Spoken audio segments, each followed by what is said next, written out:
She counted. That was the thing nobody knew about Sage Briggs. Not the teachers who looked away, not the nurses who filed reports that disappeared into the wrong desk.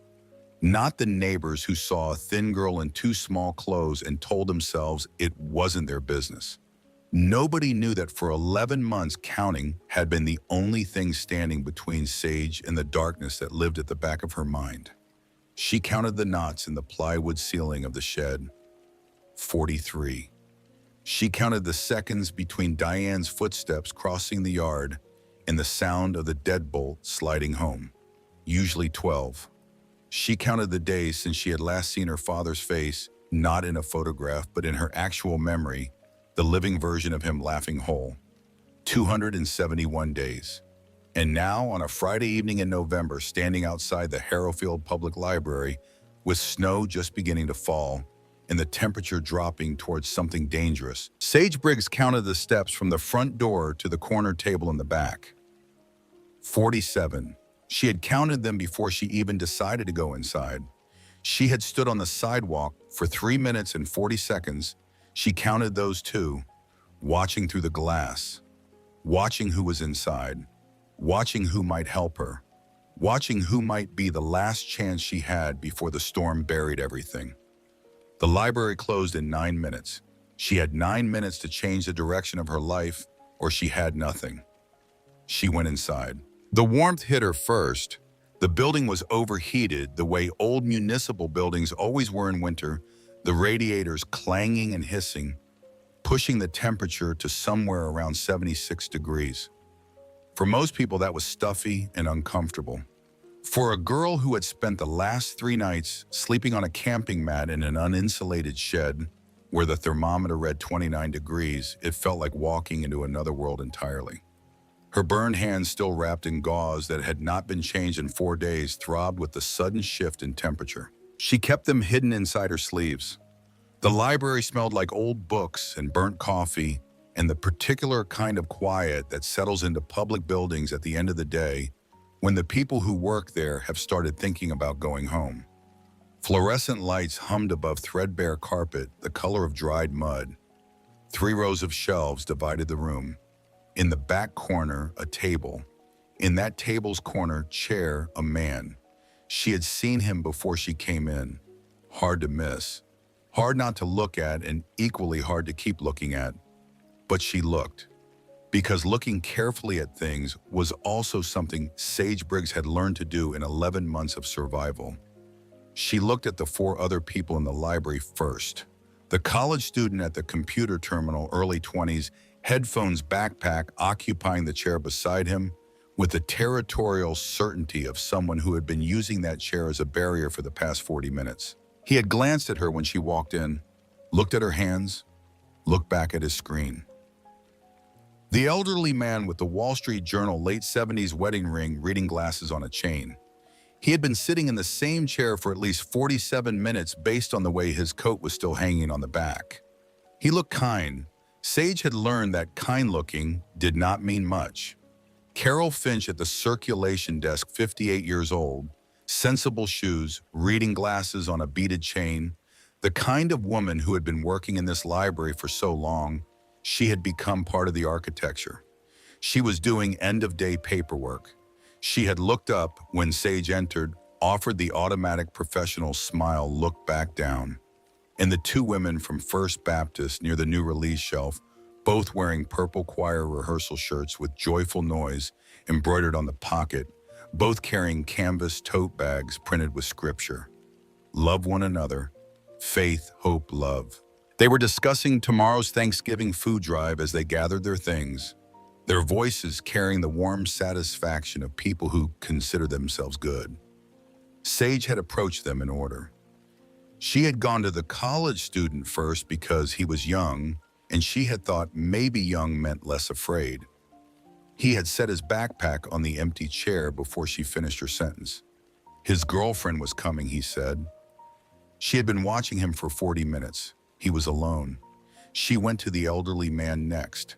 His expression shifted through pity, discomfort, in the particular calculation of someone deciding whether helping would cost them something. He gathered his coat off the back of his chair. Had to leave soon, he said. He moved to a different table 20 feet away and sat back down. She went to Carol Finch, last resort before the corner table, before the man everyone in the room was pretending not to notice. Carol looked at her burns. Concern crossed her face. Genuine, Sage thought, real concern for almost 3 full seconds. Then something else took over. The machinery of protocol. The library closes in 10 minutes, honey. Do you have someone picking you up? I can call someone for you. Sage knew what calling someone meant. It meant calling Diane. Diane would thank Carol in her warm, professional voice.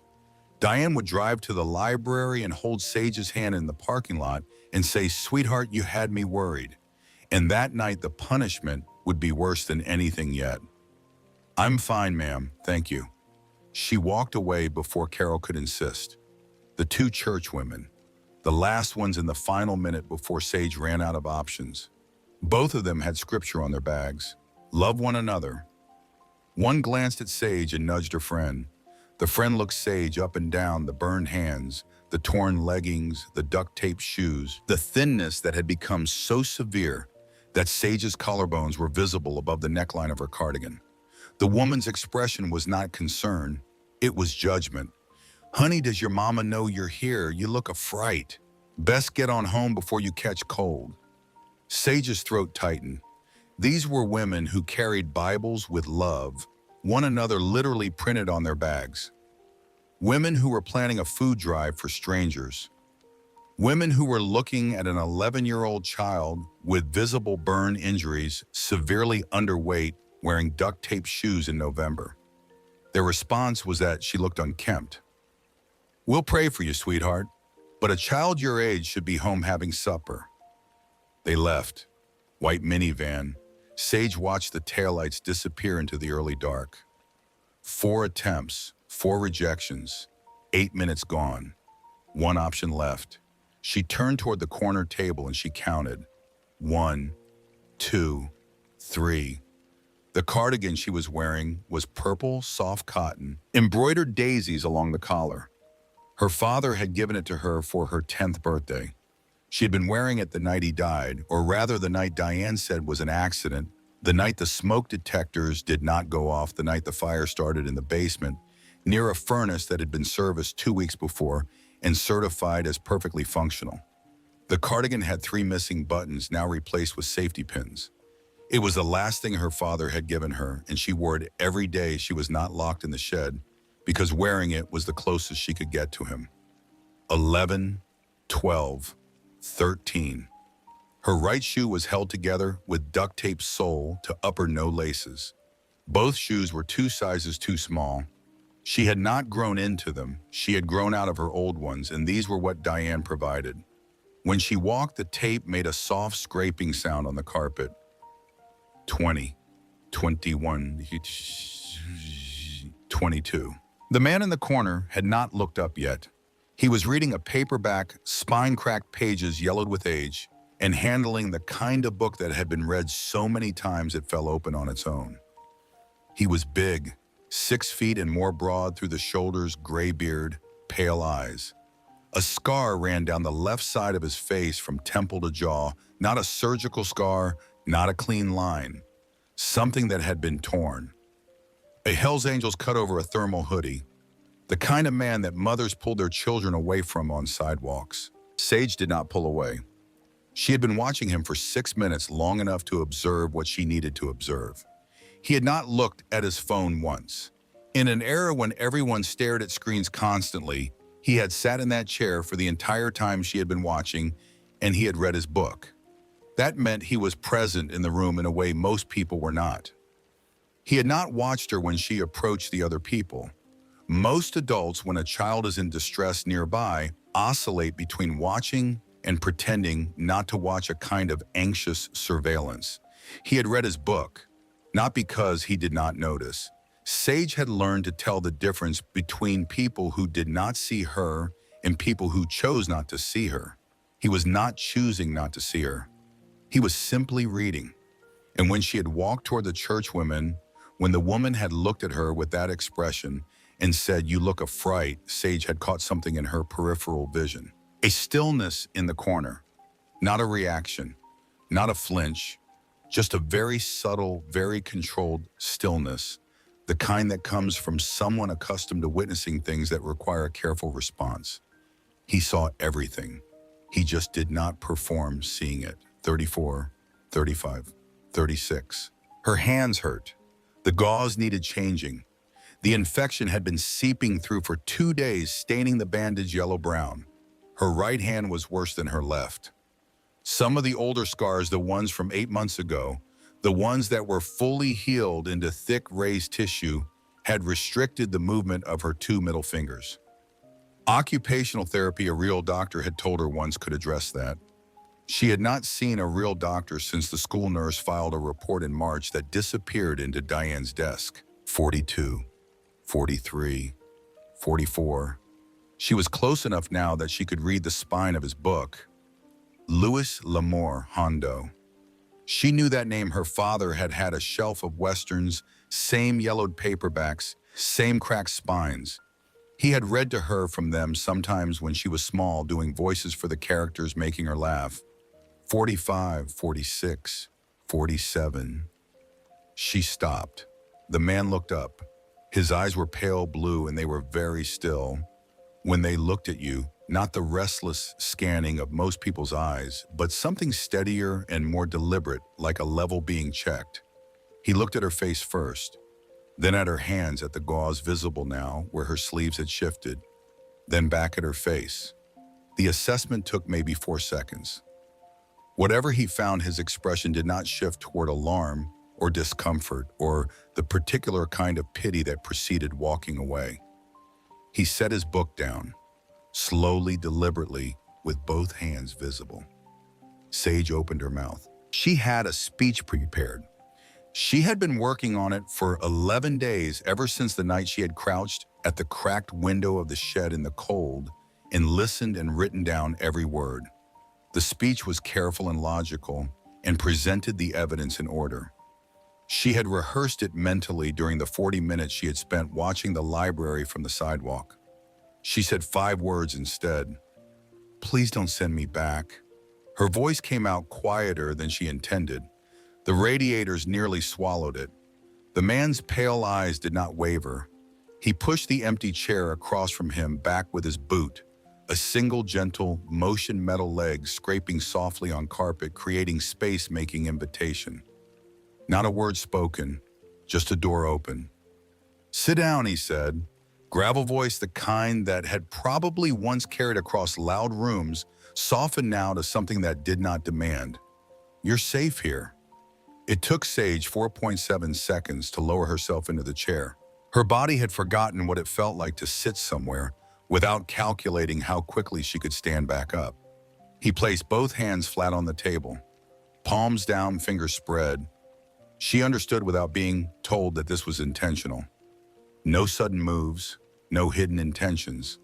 His hands did not move from that position for the next several minutes. He did not ask questions. He did not demand an explanation. He let her breathe, let the shaking in her shoulders slow from earthquake to tremor, let her burned hands still hidden in her sleeves stop clenching quite so hard.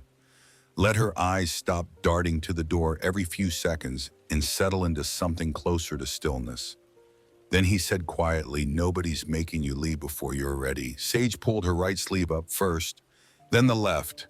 She extended both arms and placed them on the table, palms up, the gauze bandages exposed in the library light. The staining was worse than she had thought. The infection had spread overnight, the edges of the bandage darkening where it had not before. The man's jaw tightened. Just once, his voice stayed level. "How long?" She told him. 13 months. Since my daddy died. Then she reached into the pocket of the purple cardigan. She had to use both hands, had to work her stiff fingers carefully around the folded paper because she had been carrying it for 11 days and she had been terrified to lose it. Terrified that the one piece of proof she had would somehow disappear, the way every other report and complaint and whispered confession had disappeared. The paper was worn soft at the creases. The edges were fraying. She had opened and refolded it so many times in the past 11 days that the folds had become deep and permanent. She placed it on the table between them with both hands like an offering, like something made of glass and hope. He unfolded it carefully. It was a church bulletin. Pre-Thanksgiving service. Gratitude in all circumstances. Harrowfield First Baptist, November 3rd, 2024. The printed text of the service occupied the center, but the margins, every blank space, the backs of columns, the white border at the bottom and top were covered in handwriting. Small dents shaking in places where the pencil had slipped because her hands had been trembling. He read it all. 2 minutes and 17 seconds. She counted. The bulletin contained a date November 3rd, and in the margins beginning with the date November 8th at the top and continuing in careful sequence, it contained everything Diane Alcott had said on the phone in the backyard at 9:17 in the evening, while Sage pressed herself against the cracked window of the shed and wrote down every word. But the bulletin also contained something that preceded November 8th, something that explained why Sage had the bulletin ready, why she had had it in her pocket for 5 days before the phone call happened. On November 3rd, 4 days before Sage overheard anything, Diane had taken her to First Baptist for the pre-Thanksgiving service. Sage had sat in the pew in her purple cardigan and listened to the sermon about gratitude in all circumstances, and during the offering, while the choir sang and the ushers passed the plates, Diane had leaned to whisper something to the woman beside her, a brief exchange too quiet to hear fully. But Sage had seen the other woman, Linda, Diane's sister, pass something to Diane, a folded paper. Diane had slipped it into her Bible without opening it. On the way home, Diane had been in a particular mood. Not the performed warmth she wore for public consumption, but something quieter and more focused, the kind of mood that preceded punishment. She had been thinking about something. Sage noticed everything. So she had taken the church bulletin from the pew rack before they left. She had put it in her pocket with a stub of pencil she kept hidden in the lining of the cardigan. She had a feeling, the animal instinct of a child who had learned to read danger the way a sailor reads weather, that something was coming, that she needed to be ready to write something down. 4 days later, the window of the shed was left unlatched. Sage had tested it every day for 3 weeks. Every morning when Diane brought the breakfast tray, if Sage had behaved, there was a tray. If she had not, there was not. Sage would press her shoulder against the window frame while Diane's back was turned and check the latch. Locked, locked, locked. Every day. Until November 7th. The latch was loose. It had always been a cheap latch, the kind that wore down with rust and cold, and this particular November had been colder earlier than usual. Diane did not know. She checked the deadbolt on the exterior door every night. She did not check the window. Sage knew this would not last. 1 night, maybe 2. Then Diane would notice, or the latch would seize again in the cold, and the window would be locked for another indefinite stretch of weeks. So she waited. November 8th, 9:17 p.m. Diane paced in the backyard with her phone speaking to Linda, her voice carrying clearly through 3 inches of cold night air. And Sage pressed her back against the shed wall, held the bulletin against the rough wood and wrote, "I'm telling you, Linda, the settlement money won't last forever. I did not sign up to raise someone else's problem child on my own dime for the next 7 years." She wrote it all, every word, hand shaking so badly in some places that the pencil gouged the paper. She wrote about the insurance policy, the contestability period, the observation that accidents happen, especially with children as clumsy and careless as this one. She wrote about the pre-arrangement os at Morrison Funeral Home. She wrote about the double indemnity clause, $360,000 for accidental death instead of $180. And she wrote the part that she had been turning over in her mind for 11 days, the part that kept her awake at night more than the cold did, more than the hunger did, more than the infected burns did, just like David, really house fire, carbon monoxide. Poor man never had a chance. These old Tennessee houses, you know how dangerous they can be. Her father's name was Owen Briggs. But in the years before she knew him, before Sage was born, Owen had had a different life. And Diane, before she was Diane Alcott, had had a different husband. His name was David. The man in the corner read every word. When he finished, he set the bulletin down on the table between them. His jaw was tight. His pale eyes were completely steady. Sage waited. He looked at her directly, not at the burns, not at the bulletin, not at the duct-taped shoes at her face, at the person sitting across from him. Then he said, "How long have you been planning to show this to someone?" 11 days, Sage said. His expression shifted just slightly in a way she had not expected and could not immediately name. Not pity, not the complicated look that adults got when they were deciding whether to get involved. Something simpler. "Smart kid," he said. Sage Briggs had been called a lot of things in the past 11 months. Clumsy, difficult, troubled, attention-seeking, ungrateful, a problem child. Nobody had called her smart, not once, not in 11 months. She did not cry. She was past the point where small kindnesses could make her cry. But something shifted in her chest, some knot that had been pulled tighter and tighter for the better part of a year, and the loosening of it was almost physical. He was already reaching for his phone. He stood up from the table, moved 3 paces to his left, staying in her sight line, making sure she could see him, and dialed. The line rang twice. Victor. His voice had changed. Not the quiet, deliberate tone he had been using with her, but something different, flatter, more precise. A voice built for situations where precision was the difference between good outcomes and bad ones. "Victor, it's Ryder. I need everyone within 50 miles at Harrowfield Public Library, 412 Highland Ridge Road." Now, brief pause. "What's going on?" 11-year-old girl, 2nd and 3rd degree burns covering both hands. Malnourished, hypothermic. Guardian is the elementary school principal. She's been hurting this child for 11 months, and she has a $360,000 life insurance policy with the girl as the insured. "We have written evidence. The woman's planning to kill her Victor. Blizzard hits at midnight, temperatures dropping to 11 degrees. The kid was going to spend the night in an unheated shed." Pause. Shorter this time. Say no more. "We're coming." The line went dead. Ryder walked back to the table and sat down. "They're coming," he said. 38 minutes. Maybe less. Until then, you stay right here with me." He stood again, almost immediately walked to the circulation desk. Carol Finch looked up, and Sage watched the nervousness cross the older woman's face. Big man, leather vest, scar, approaching her desk after hours. "You got any hot chocolate back there?" he asked. "Or coffee?" 2 cups. "And whatever snacks you have, granola bars, crackers, anything." Carol blinked.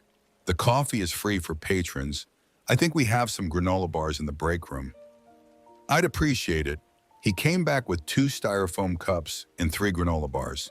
He set them in front of Sage without ceremony. "Eat slow," he said, sitting back down. "Your stomach's going to need time." She picked up a granola bar. Her burned fingers struggled with the wrapper. He reached across, opened it, set it back in front of her. Did not remark on it. Did not make her feel small for the struggle. She ate slowly. Every few bites she looked at him, the instinct so deeply trained by now that she could not stop it, the constant checking of an adult's expression for the signs that said the kindness was about to end, that something was about to be taken away. He did not take it away. Outside, the snow was falling harder. The library windows showed a darkness that was thickening, the flakes catching the streetlight, the trees along Highland Ridge Road already beginning to bend. The National Weather Service had issued a winter storm warning earlier that afternoon, 6 to 9 inches by morning, temperatures dropping to 11 degrees by 2 in the morning. The kind of storm that turned an unheated 8 by 10-foot shed from miserable to deadly. Sage looked at the cardigan, the purple cotton, the embroidered daisies, the safety pins where the buttons used to be. She thought about her father's hands when he had given it to her, how he had wrapped it carefully in tissue paper, even though they did not have a lot of money for extras. How he had said the color reminded him of the wisteria that grew on the fence behind his mother's house in Kentucky when he was growing up. She thought about the phone call she had transcribed. Just like David. House fire, carbon monoxide. Ryder pulled off his Hell's Angels cut and draped it over her shoulders. The leather was warm from his body heat. It smelled like motor oil and cold air, and something she could not name for several seconds. Then she named it. Safety. Not the absence of danger. The active presence of something between her and the dark. The vest swallowed her entirely. It hung past her knees.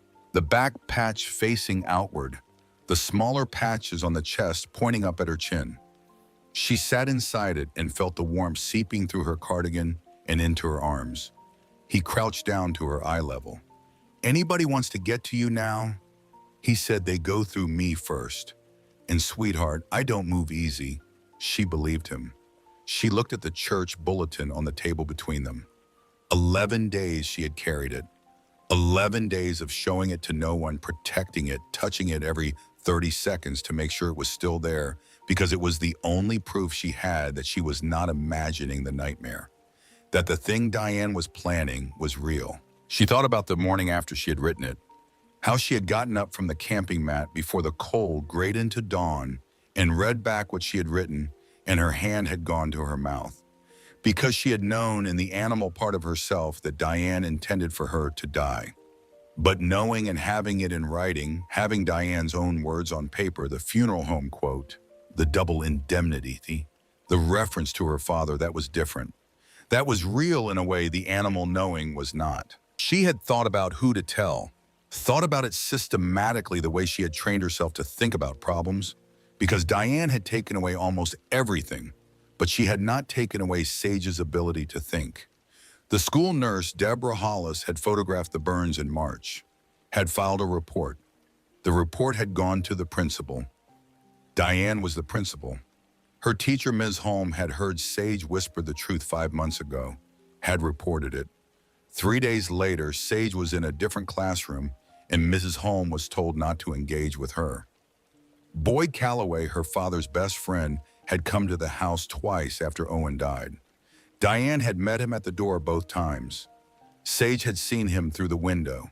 He had not pushed past, had not insisted. The pastor at First Baptist had seen her at the pre-Thanksgiving service in November. He had looked at her thin arms and the ill-fitting clothes and had said, "Good to see you, young lady," shaking her hand with both of his in the practiced warmth of a man accustomed to making people feel welcomed. And he had not asked a single question. She had 9 minutes left in the library when she made her final count of the room. 4 people. The student who was already angry that she had approached him. The old man who had moved tables to avoid her. The librarian bound by protocol. The churchwomen who had told her she looked a fright. And the man in the corner that everyone else was staying away from. She had understood something in those 9 minutes that most adults spend lifetimes failing to understand. The performance of goodness, the Bible verses on the bags, the choir rehearsal shirts, the wedding ring, and the kind face, the professional smile, and the sensible shoes, none of it was the thing. None of it was what she needed. What she needed was someone who would not look away. And whatever Ryder Holt was, he was that. She was on her second granola bar when she heard it. Distant at first like thunder that had gotten confused about the season, then closer. Then the windows of the library began to vibrate in their frames, and the coffee in her styrofoam cup sent out tiny ripples, and the sound resolved itself into something unmistakable. Engines, dozens of them, scores of them. Carol Finch walked to the window with her hand over her mouth. The college student yanked off his headphones. The sound grew until it was not sound anymore, but physical presence. The air itself organized into something purposeful and enormous. And then all at once it stopped, 75 engines cutting off in something close to unison, the sudden silence heavier than the noise had been weighted with intention. Sage stood up. Ryder stood beside her. Through the library windows visible in the parking lot and along the full length of Highland Ridge Road in both directions, motorcycles sat in 4 precise rows. Not scattered, not random, organized. Disciplined. The kind of formation that belonged to people who had spent years doing difficult things together and had learned that discipline was the difference between chaos and outcome. Ryder looked at her. "These are my brothers," he said. "You ready?" She thought about the 47 steps. She thought about the bulletin in her pocket worn soft with handling. She thought about her father's voice reading westerns to her, the warmth of that, the safety of it, and how she had spent 11 months trying to get back to something that felt like that, and finding nothing but locked doors and turned backs and people who said, "We'll pray for you," while they walked to their white minivans. She thought about the man who had called her smart. She nodded. They walked to the entrance together. She was wearing his vest. It was still warm. Outside in the cold, 75 men stood in the falling snow. A man stepped forward from the group, older, broad-shouldered, with a deliberate economy of movement that belonged to someone who had once worked a profession where precision mattered. Victor Crane, 61 years old, former Cumberland County detective. The kind of man who had once built a case that should have put a woman behind bars, watched it collapse under political pressure, and left the job he had spent his life doing because he could not pretend anymore that the system worked the way it was supposed to. Behind him, Hank Pruitt, 68 years old, former Navy combat medic, already holding an emergency thermal blanket. Dale Shepard, 53, former high school principal. Weston Farley, 34, former Army intelligence analyst. August Greer, 89 years old, Korean War veteran. The elder of the group, standing with a stillness that had the quality of something that had outlasted most things it had seen and intended to outlast several more. And behind them, 70 others. All of them waiting. All of them there because one call had come in, and the call had contained 3 words that required no deliberation. 11-year-old girl. Hank Pruitt moved first. He came forward slowly, crouched to Sage's eye level in the cold because 40 years of working with people in crisis had taught him that the first thing you did was get small, get level, get human. "Hey, sweetheart, I'm Hank. Can I take a look at those hands?" Sage held them out. He examined them carefully. Both hands, the gauze, the staining, the restricted movement of the 2 fingers on the right. His expression did not change. His voice got quieter when he spoke to Ryder. 4 hours before hypothermia becomes dangerous. These burns are infected. She needs a hospital tonight. Ryder nodded. He looked at Victor. Victor already had his phone out. "I'll call the county prosecutor directly," he said. "Skip the sheriff. She probably has relationships there. We document everything first, then we move." He looked at Weston. Weston's laptop was already open. "Pull everything. Property, employment, insurance, financial. Build the timeline." Weston's fingers moved. Ryder crouched down beside Sage. He had been doing that, finding her eye level without making a production of it. "We're taking you somewhere warm and safe," he said. "The clubhouse. Heat, food, a couch. Hank's going to stay with you. Some of the brothers are going to your stepmother's house and documenting the shed you've been sleeping in. Some are making calls. I'm going to stay right next to you until every piece of this is locked down too tight to ignore. That okay?" She looked at him, at the scar along his jaw, the pale, steady eyes, the gray beard. "What about Diane?" Her voice was so small the falling snow almost took it. "Let her look," he said. "She's not getting anywhere near you." Sage pulled the church bulletin from the pocket of her cardigan and held it against her chest for a moment. 11 days, every 30 seconds, every day, touching it to make sure it was still there. Then she put it back in her pocket. Around her, 75 men who had dropped everything on a Friday night and ridden through the beginning of a blizzard were already in motion. Not chaotic, not loud, just moving. Because a child had asked for help, and one man had answered, and the rest had come when he called, because that was what you did. Carol Finch was still standing at the window. She had watched Sage approach every person in the library that evening. She had been the third refusal, the one who had offered protocol instead of presence, who had asked about someone picking her up because asking was easier than acting. Now she watched the child stand in the parking lot surrounded by 75 bikers in the falling snow, wearing a leather vest that hung to her knees, and she felt something settle into her chest. that she understood without wanting to, would not leave easily. She went to the break room, made a cup of hot chocolate from the powder packets they kept for children's events, carried it to the door and opened it, and walked out into the cold. Sage turned when she heard the door.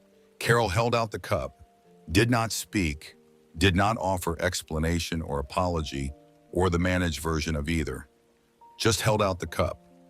Sage looked at her for a moment, then she took it. She did not smile.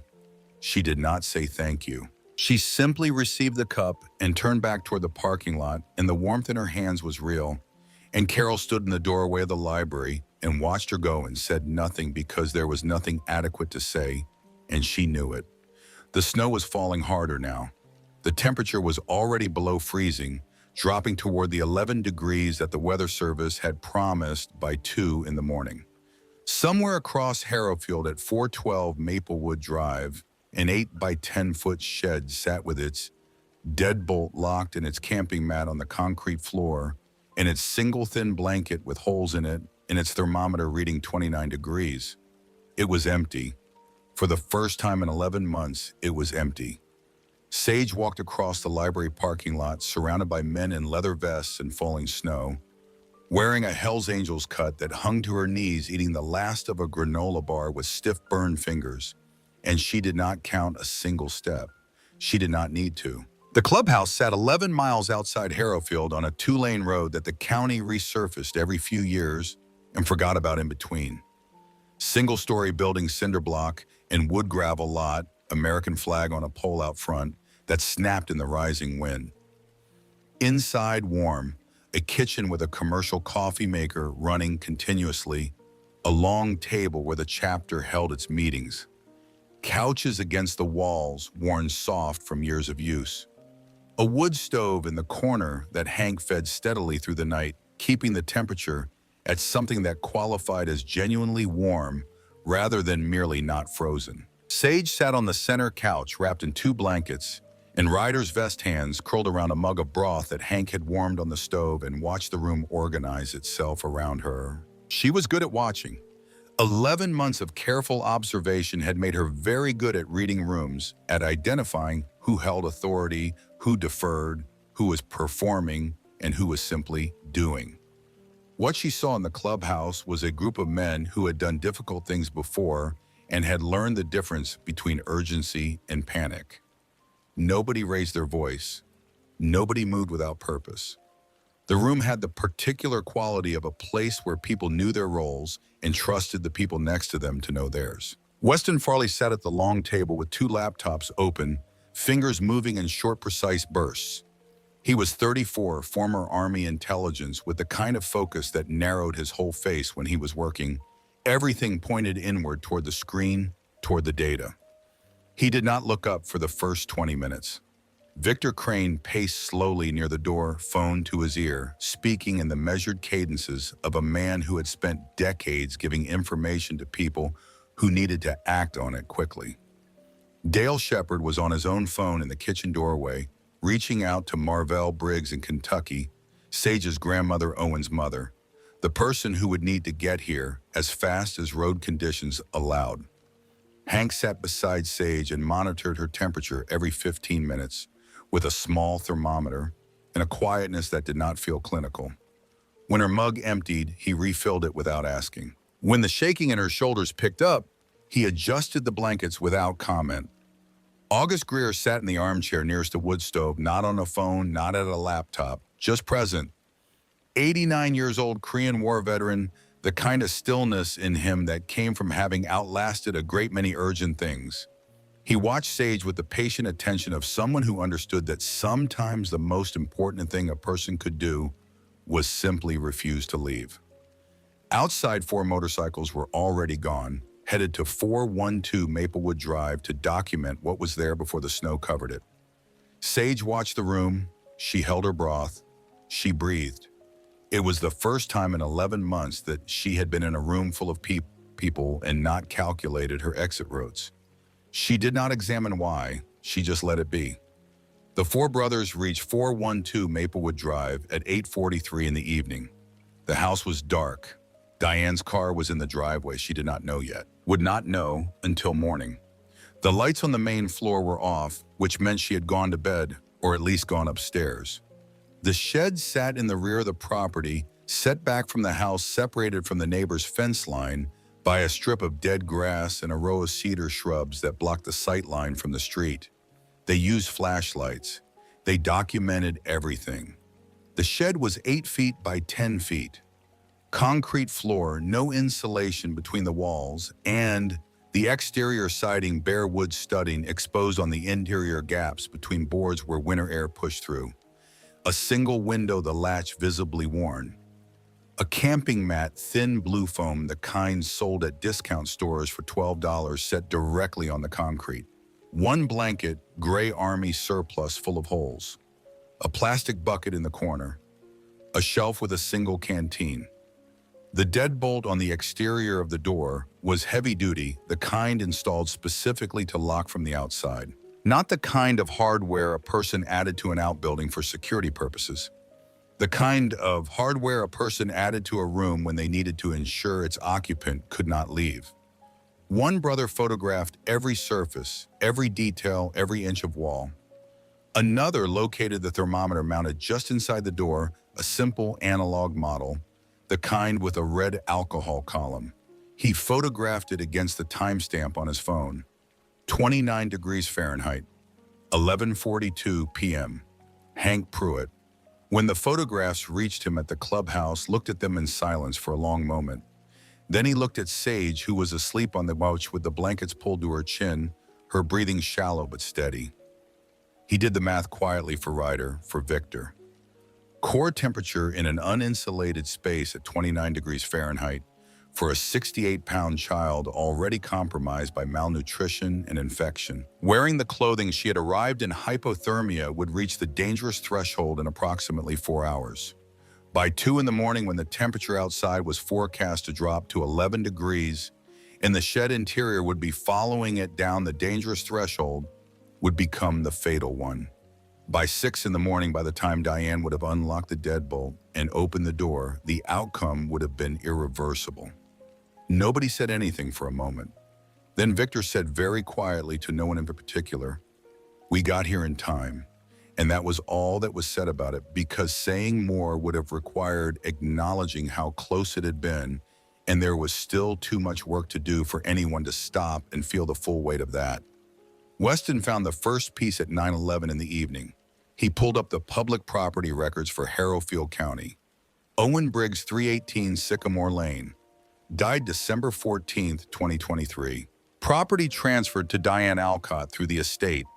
Listed for sale March 2024. Sold April 9, 2024 for $287,000.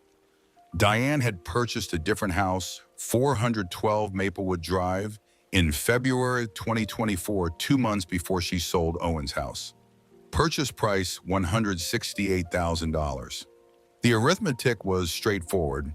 She had walked away from Owen's death with $119,000 in equity that should, by any fair reading of the situation, have been held in trust for his daughter. Sage was Owen's only heir. Weston pulled the next layer. Life insurance records cross-referenced with public probate filings. Owen Briggs had carried a $163,000 life insurance policy. Standard term policy purchased 8 years before his death. The beneficiary had been updated 14 months before he died, changed from Sage Briggs, his daughter, to Diane Alcott, his wife. Paid out February 2024. Beneficiary, Diane Alcott, $163,000. The policy on Sage herself took Weston another 12 minutes to locate. It was filed through a different provider, and the name on the account was listed under the trust instrument that Diane had established as Sage's legal guardian. But it was there. Policy number, issuance date, coverage, amount, beneficiary. Signed at April 12, 2024. Effective date, April 20th, 2024. $180,000 standard death benefit. $360,000 for accidental death. Beneficiary, Diane Louise Alcott. Weston set down his coffee. He looked at the screen for a moment. Then he said without inflection, the way people say things when the thing they are saying is too large for inflection. She took out a policy on a 12-year-old child worth $360,000 and then started burning her hands on a stove. Victor, standing behind him, read the screen. Then Victor said, "Pull everything on Diane Alcott, not just here, everywhere. Every county she's lived in, every name she's used, marriage records, death records, insurance claims. Go back as far as the records go." Weston went back as far as the records went. It took him 40 minutes. Sage woke briefly at 10:30. She looked around the room, the wood stove, the men Hank in the chair beside her, and her hand went immediately to the pocket of her cardigan, confirming the bulletin was there. It was there. She lay back down. Hank adjusted the blanket. Within 3 minutes, she was asleep again. Ryder watched from across the room. He did not look at his phone. He did not pour more coffee. He just watched the sleeping child and said nothing. August Greer, from his armchair by the stove, looked at Ryder across the room. Her father, Ryder, said quietly, not a question, "Owen Briggs, the house fire, carbon monoxide." She wrote in the bulletin that Diane said, just like David, "Another husband." Greer nodded slowly. Ryder looked at the fire through the wood stove's glass panel. "She did not just plan to kill Sage," he said. "She killed Owen too. Sage has known that for 11 days and she has been carrying it alone." Greer said nothing. There was nothing to say to that. Some things did not need commentary. They just needed to be witnessed. Weston looked up from his laptops. "Ryder, Victor, you need to come see this." The records Weston had assembled covered 26 years.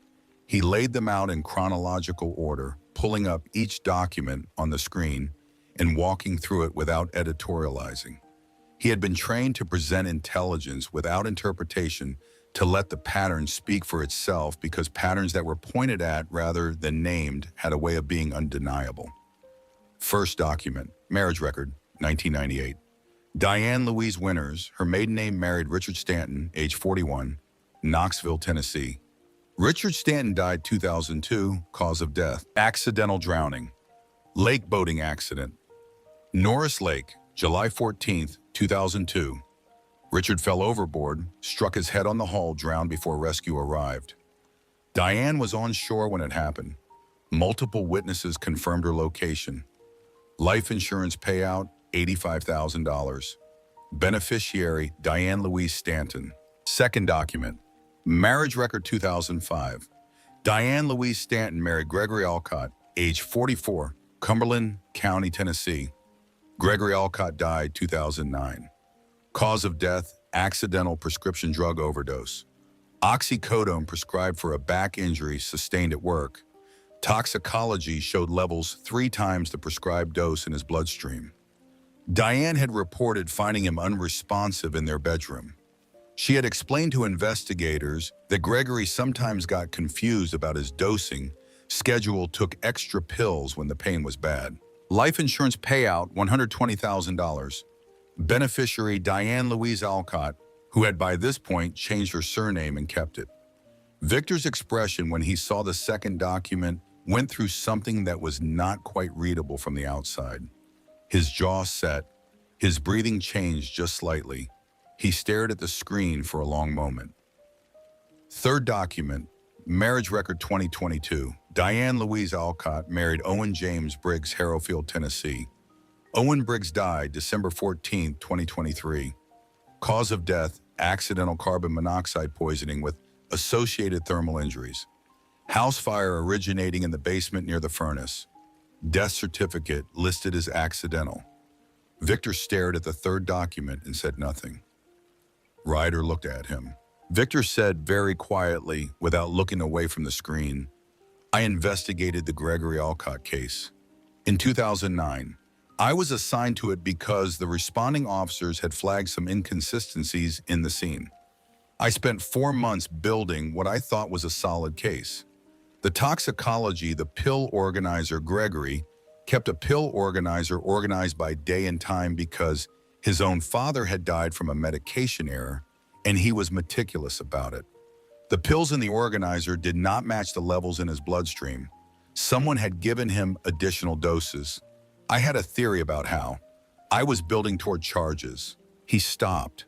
The room was quiet except for the wood stove. The case was closed, he said, before I could get to charges. Political pressure, Diane had relationships in the department, people who thought she was a good woman, a school administrator, a churchgoer, someone with community standing. The captain came to me directly, said the evidence was not sufficient, said the case was closed. He looked at the screen. I left the department 6 months later. I told myself it was for other reasons. It was not. He was quiet for a moment. 15 years, he said. She has been out here for 15 years since then. Owen Briggs is dead, and a child has been sleeping in a shed at 29 degrees. Nobody filled the silence that followed. Then Ryder said simply, "We are not closing anything this time." Victor straightened. The thing that had been on his face settled into something harder and cleaner. "No," he said, "we are not." He picked up his phone and called prosecutor Dan Whitfield directly, because Victor Crane knew every layer of Cumberland County's legal infrastructure, and he knew exactly which layers Diane Alcott had relationships in and which ones she did not, and Dan Whitfield was one she did not. While Victor was on the phone, Weston kept pulling records. He was 34 minutes into the deeper background search when he found the fourth document, the one that took the story back further than any of them had anticipated. Gregory Alcott had a daughter from a previous marriage. Her name was Nora Stanton. She had been 7 years old when her father died in 2009. Custody had transferred immediately to her biological mother, who had been living in Illinois at the time. Weston found the insurance records 40 seconds later. Diane had taken out a life insurance policy on Nora Stanton while she was Nora's stepmother. $25,000. The policy had been opened in March 2008, 14 months before Gregory died. Nora's biological mother had canceled it the day custody transferred. Weston looked at the date the policy was opened, March 2008, 14 months before Gregory's death. The same structural pattern established guardianship, established insurable interest, wait for contestability, period, create conditions. Nora Stanton had been 7 years old. Weston pulled up a current address. Nora Stanton, now Nora Garrett, 32 years old, married, 2 children, living in Chicago. He dialed the number. She answered on the third ring. When Weston explained who he was and why he was calling, there was a long pause. Then she said, "Is she finally in custody?" "Not yet," Weston said. "Tomorrow, but we needed to know about your experience with her." Her voice shifted into something that had been waiting a long time to be said. "She married my dad when I was 6. He died when I was 7. The official story was an accidental overdose. But my dad was not a man who got confused about his medication. He was the most careful person I have ever known. He had a system. He had alarms on his phone. He was obsessive about it because his own father had died from a medication error, and he had sworn he would never let that happen to him." Weston asked, "Do you remember anything about a life insurance policy?" "My mom found the paperwork when she was packing up the house after my dad died. $25,000 on a 7-year-old. She thought it was strange, but the lawyer said it was technically legal for a step-parent to insure a stepchild with the guardian consent. Diane said it was just in case something happened while I was in her care. Your mother canceled it when custody transferred the same day, and she made sure Diane never had unsupervised access to me again. She told me years later that she had a feeling that something about Diane felt wrong, but she could not prove it, so she just kept me away." Weston said, "Nora, would you be willing to make a formal statement?" The answer was immediate. "Absolutely. If that woman killed my father, I want her in prison. And whoever the child is, she's been hurting now. Tell me she's safe." "She's safe," Weston said. Nora's voice hardened in the way that grief hardens when it finally finds a direction to move. "Make sure Diane never gets near another child, ever." Weston ended the call and looked at the room. 4 potential victims across 26 years. 3 dead. One 7-year-old who had survived because her mother trusted an instinct and acted on it without hesitation. And one 11-year-old who had walked 47 steps across a library because she had nothing left to lose. The pattern was complete. Victor came off the phone with Dan Whitfield. Prosecutor had been briefed.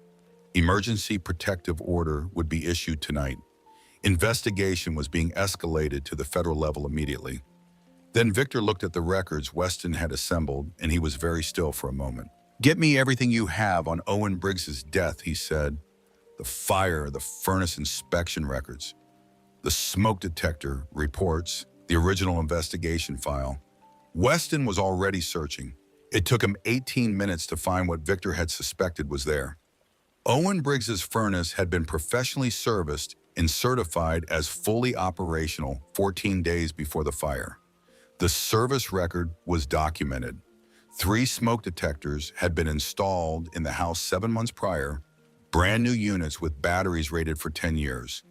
All 3 had failed to activate during the fire. All 3 were found post-incident with dead batteries. And the investigating officer's notes from the original scene response contained a single flagged item. Accelerant detection dog had alerted to 2 separate locations in the basement. First location had been attributed to normal household chemicals. Second location had been noted as possible cross-contamination from the first and had been listed as a low-priority follow-up.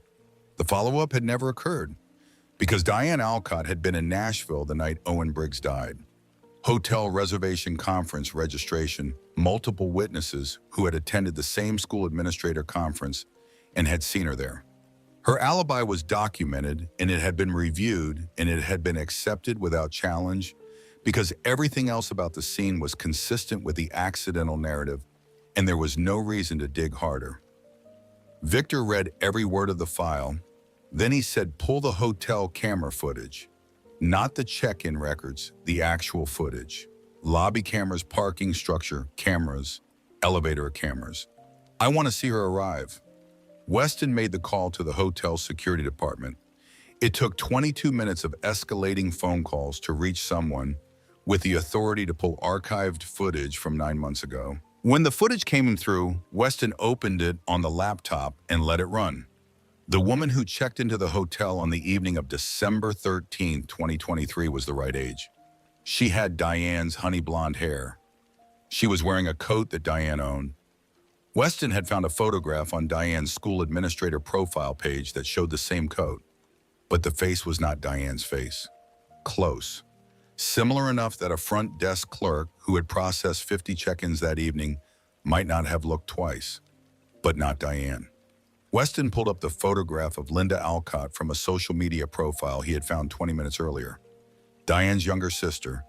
Similar build, similar coloring, close enough in the face that a casual observer might not distinguish them. He placed the 2 images side by side. Victor looked at them for a moment. Linda Alcott checked into the Nashville hotel on the night Owen Briggs died, Weston said, using Diane's reservation, using Diane's name, creating the record that said Diane was in Nashville. While Diane was in Harrowfield, Victor said, while Diane was in Harrowfield, the room absorbed this. Ryder looked at the sleeping child on the couch, the purple cardigan, the safety pins where the buttons used to be, the hand resting against the pocket, even in sleep, even now, maintaining contact with the paper inside. She had known. At 10 years old, in the weeks after her father died, she had known in the way that children know things before they have the language for knowing them. She had spent 11 months surviving the woman who had killed her father and had carried that knowledge the whole time along with everything else. He did not say anything. He did not need to. Agent Dana Marsh arrived at the clubhouse at 2:14 in the morning. She was not what most people expected when they expected FBI. Late 30s practical clothes, dark circles under her eyes that spoke of a workload that coffee had stopped adequately addressing sometime around the 3rd year of her current caseload. She drove a sedan that needed an oil change. She walked into a room full of Hell's Angels without apparent hesitation and found the men she needed to talk to and got directly to it. She had been working financial fraud cases in the Eastern District of Tennessee for 6 years. 8 months ago, a routine audit of a guardianship trust account had flagged unusual activity. The account belonged to Sage Briggs. The trustee was Diane Alcott. In 9 months, $73,000 in expenses had been drawn from the account labeled as housing costs, educational materials, medical care. The expenses were fraudulent. The housing was a shed. The educational materials were the same classroom supplies every student received for free. The medical care was non-existent. Marsh had been building a case, by the book, carefully, gathering documentation that would be airtight in court that could not be challenged or dismissed. She laid this out at the long table because she had come here as someone willing to share information and willing to be honest about what her office had and had not done, which was more than Ryder had expected. He let her finish. Then he said 8 months. We got her out in 2 days. Marsh looked at him. She did not offer a defense because she had had 4 hours in the car driving here to think about exactly that fact, and she had arrived without a defense prepared because she had concluded that no defense she could construct was adequate. The system is built to move carefully, she said, to protect the rights of the accused, to gather evidence that survives challenge. Nobody built it to be cruel. It just turns out that way sometimes when the person inside it needs saving faster than the paperwork can catch up. She looked at the table at the files Weston had assembled at the church bulletin photograph Victor had sent her before she left her office. But here is what I can tell you. What you have handed me tonight changes the scope of everything. Wire fraud, insurance fraud across state lines, and given what you have found about Owen Briggs' federal murder charges. This is not a county case anymore. This is not something that gets closed under local pressure. She looked at Victor when she said the last part. She knew about the Gregory Alcott case. She had read the file when she was building her background on Diane. She knew why Victor had left the department. Victor held her gaze. We have one condition for full cooperation, he said. She waited. Sage gets a victim advocate assigned before any interview. Nobody from your office talks to her without her choosing to participate. And you move fast. Not months fast, days fast. Marsh looked at the photographs of the shed on Weston's laptop, the thermometer, the deadbolt, the camping mat on the concrete floor. She looked at them long enough that it was clear she was actually looking, not performing, looking. The warrant for Diane Alcott's arrest will be issued today, she said. Federal charges, no bail recommendation. I will personally ensure Sage has an advocate before anyone from my office approaches her. She paused. I want to see the full bulletin, everything the girl wrote. Victor slid the photograph across the table. Marsh read it. She read it twice. She set it down. The room was quiet enough that the wood stove was audible. She was planning a child's funeral, Marsh said. She already called the funeral home. Yes, Victor said. Marsh closed her folder, stood, extended her hand across the table, and Victor shook it. She looked at Ryder before she turned to leave. You do right by her, Ryder said. A beat. That's the job, she said. She walked out into the snow. The door closed behind her.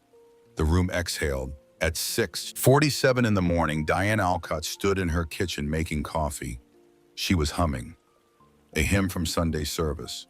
Her honey blonde hair was pulled back in a neat ponytail. She wore a lavender blouse and pressed khaki slacks, sensible block-heeled pumps. Her small gold cross necklace caught the light from the window above the sink. She looked as she always looked, like every reasonable person's idea of a trustworthy woman. Competent, caring, composed. The kind of person a school selects to be its principal because she projects exactly the kind of reassuring stability that parents want around their children. She checked her phone. 9 inches of snow overnight. School would delay opening. She was not concerned she had dealt with dozens of snow days in her career. She checked her email, responded to 2 messages from the superintendent, poured cream into her coffee. She was not thinking about Sage. Or rather, she was thinking about Sage the way she always thought about Sage in the mornings, as a logistical matter, a task on a list. Unlock the shed at noon, offer breakfast in exchange for an apology. The child would be cold and frightened and compliant by then. That was the point of the nights in the shed. Cold and frightened and compliant was manageable. She had learned this with the others. Children were most cooperative when they understood that warmth and food were conditional. She had been managing children for 26 years in one capacity or another, and she had found this to be consistently true. She was on her second cup of coffee when the knock came at the front door. Deputy Ray Tillman was 34 years old and had been with Cumberland County Sheriff's Department for 6 years. He had been briefed at 6 in the morning by Prosecutor Whitfield himself, not through the standard dispatch chain, directly by phone before the shift change. He had been told what the situation was, what the evidence contained, and what the protective order required. He had also been told that Hell's Angels were cooperating with the investigation and he should treat them accordingly. What he found when he arrived was 4 motorcycles parked neatly along the street, 4 men in Hell's Angels cuts standing in the driveway, hands visible, not blocking access, not creating any scene. The one who stepped forward introduced himself as Victor Crane, former Cumberland County detective, retired 2009. Tillman knew the name. Every deputy who had been around long enough had heard Victor Crane's name usually attached to the story of the Gregory Alcott case, the case that got closed, the detective who left. Victor handed Tillman his phone and let him scroll through the photographs. The shed, the thermometer, the deadbolt, the camping mat, the single blanket with holes. Tillman scrolled through all of it. His jaw tightened on the thermometer photograph and did not loosen. He handed the phone back. "Where's the child now? Safe location," Victor said. "Medical supervision. Her grandmother is driving from Kentucky. Should arrive within 2 hours." He nodded toward the house. "And the guardian inside?" "She does not know yet." Tillman took a breath. "All right," he said. "I need you to step back while I make contact." Victor nodded. "We are not here to interfere. We are here to make sure this does not get buried." Tillman walked to the front door, knocked. The footsteps inside were unhurried, confident. The door opened and Diane Alcott stood there with her coffee mug and her gold-crossed necklace and her professional smile, and she said, "Good morning, Deputy. Is there a problem?" He told her. He watched her face go through its sequence. Confusion, disbelief. The pivot toward professional concern, of course, is she all right? She's in the shed out back. I was just about to go, let her in. I had to discipline her for leaving without permission yesterday," Sage Tillman said. "Her name is Sage." Diane's smile adjusted micrometrically. "Sage, of course. She's perfectly safe, I can assure you. Ma'am Sage is in protective custody. I have an emergency protective order barring you from contact with her pending investigation. The charges include child abuse, torture, and conspiracy to commit murder for financial gain." The smile stopped. 4 expressions in 3 seconds. Confusion, disbelief, the charm offensive. "I'm an elementary school principal. There must be some mistake. Sage is a troubled child who has been in grief therapy." And then just for a moment, for a fraction of a second, before the professional composure reasserted itself, calculation. The rapid internal assessment of someone trying to determine where the leak had been, how much was known, whether there was still a manageable path forward. There was not. But Diane did not know that yet. She stepped onto the porch with her coffee mug because Tillman asked her to step outside, and that was when she saw them. Victor standing at the end of the driveway, the 3 other brothers beside him. And beyond them, visible now as her eyes adjusted to the white morning light reflecting off 9 inches of fresh snow, more motorcycles. Down the block around the corner, the full weight of what had converged on 412 Maplewood Drive in the night. Her face changed. "This is harassment," she said. Her voice had an edge now, the professional warmth cracking at the seam. "I am a school principal. I have dedicated my life to children. I volunteer. I direct the choir. You cannot seriously." Victor stepped forward. "Mrs. Alcott." His voice was level and quiet, and absolute, the voice of a man who had been waiting 15 years for this conversation and had decided exactly how he intended to have it. My name is Victor Crane. I was a detective assigned to investigate the death of Gregory Alcott in 2009. I believe you remember me." Diane's coffee mug tilted in her hand. Coffee sloshed over the rim onto the porch floor. Victor continued, "We have the church bulletin.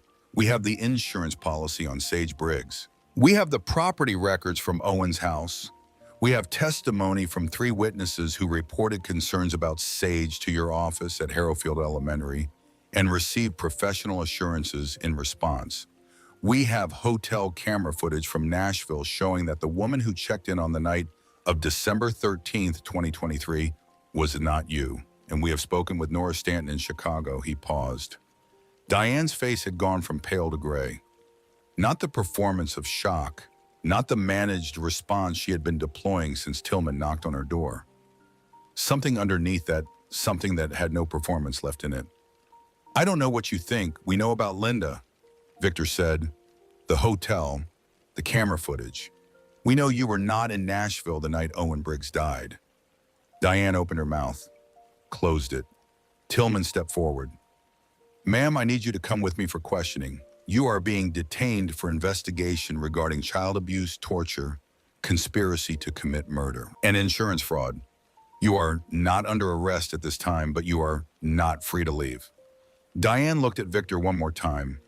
Her eyes moved across the driveway to the motorcycles, to the men standing in the snow, to the neighbors beginning to emerge from their houses, drawn by the police presence, standing on their porches in winter coats with their morning coffees. Some of those neighbors had seen Sage over the past year. A thin girl, quiet, dressed in clothing that did not fit, walking to school in shoes that were wrong for the season. Some of them had noticed. Some had briefly considered whether something was wrong. None of them had done what a person does when they conclude that something is definitively wrong. They had told themselves it was not their business. They stood on their porches now and watched. "I want my attorney," Diane said. The coffee mug was still in her hand. She set it down on the porch railing with the careful precision of someone who needed to have control over something, even just the placement of a ceramic mug. She walked to Tillman's cruiser, got in the back. The door closed. Victor stood in the driveway for a moment after the cruiser door closed. He looked at the house, at the shed visible at the back of the property, at the deadbolt lock hardware on the shed's exterior door, black and heavy and specific in its purpose. 15 years he had carried the weight of the Gregory Alcott file.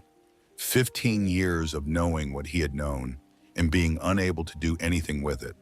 15 years of the slow, particular erosion that comes from understanding that the system you spent your working life inside can be captured by the very people it is supposed to stop. He looked at the shed. He thought about Sage asleep on the couch at the clubhouse, her hand on the pocket of her cardigan, even in sleep confirming the bulletin was still there. He pulled out his phone and called Dan Whitfield. "Dan," he said, "she's detained. We're ready to move." He listened for a moment. Then he said, "Yes. Make it federal. Make it everything." He hung up. Around him, the snow lay clean and white across 412 Maplewood Drive, covering the dead grass and the cedar shrubs and the gravel and the tire tracks. It covered everything equally the way snow does, making the world look briefly unmarked.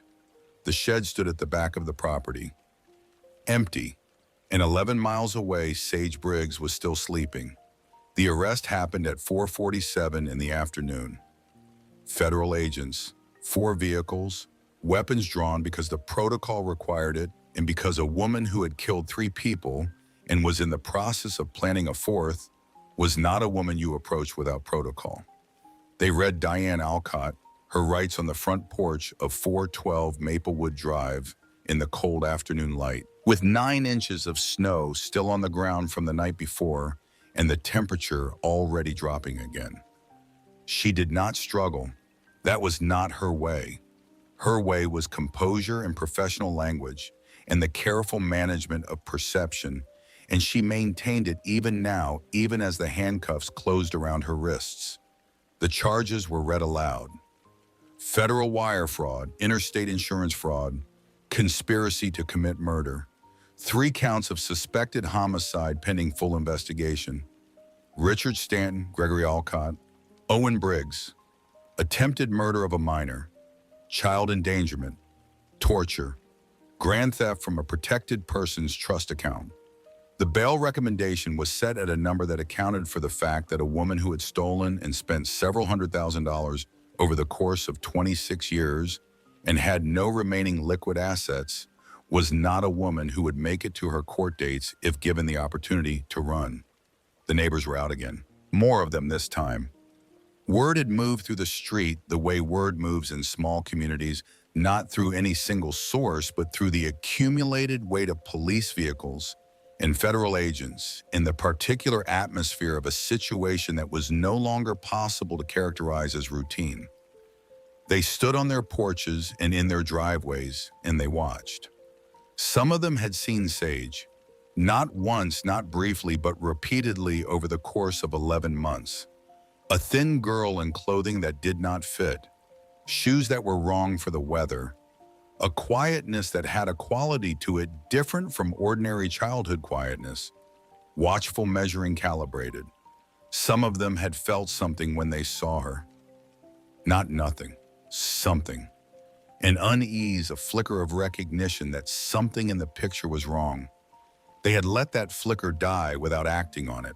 They stood on their porches now, and they watched the federal agents load Diane Alcott into a transport vehicle, and they felt the full weight of what their inaction had cost, and none of them would ever fully put that weight down again.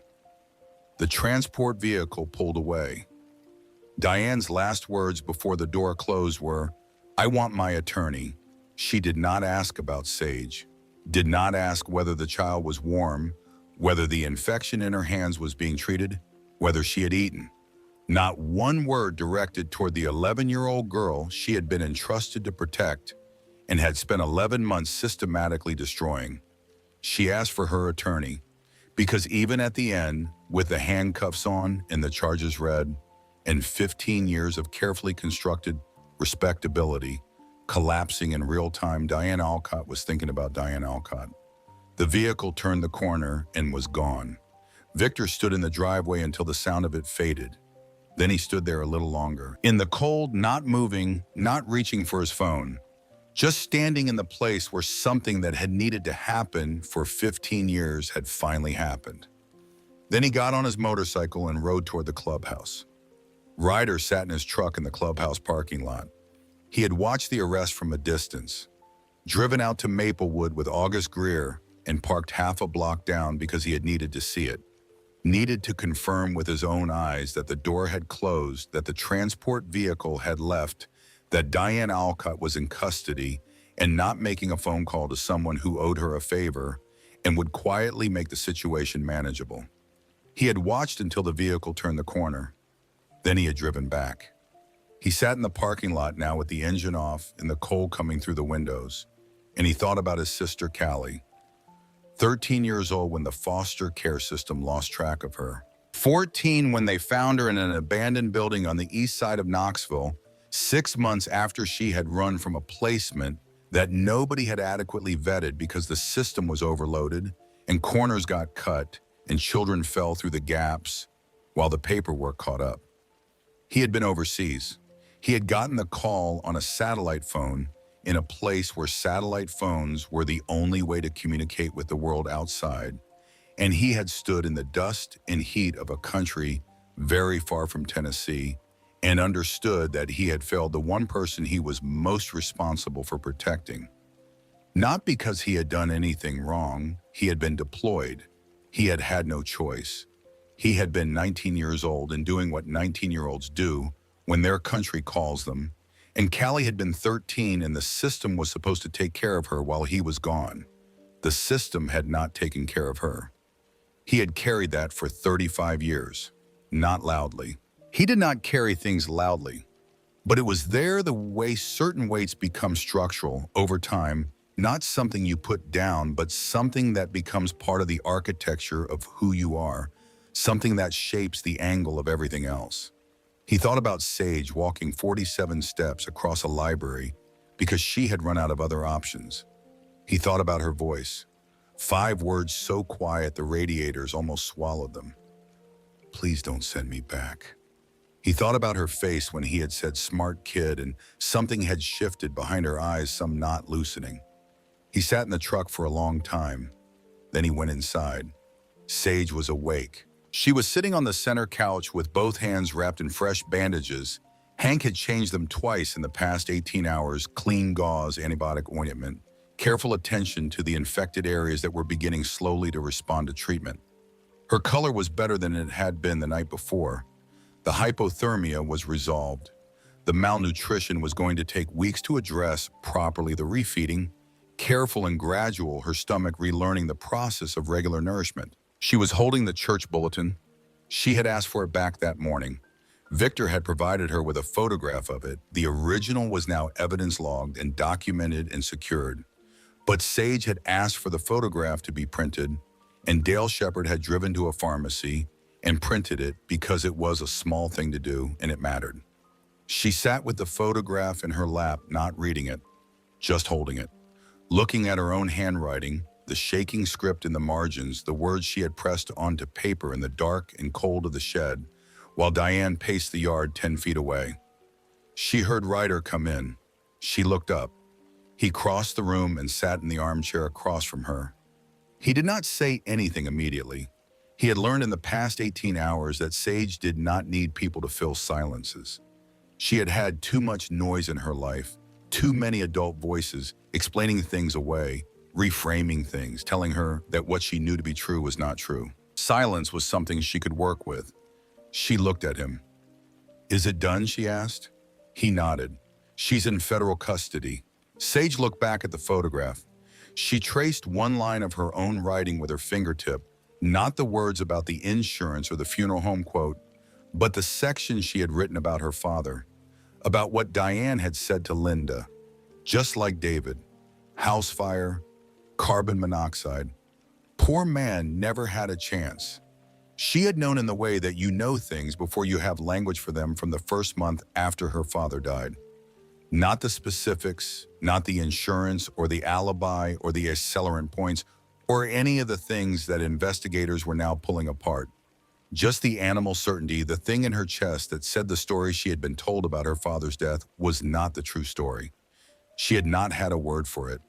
She had been 10 years old and grieving, and then almost immediately she had been surviving. And there was not space for both at once, so she had put the knowing somewhere deep and let it sit and focused on getting through each day. Now she had words for it. She had documentation.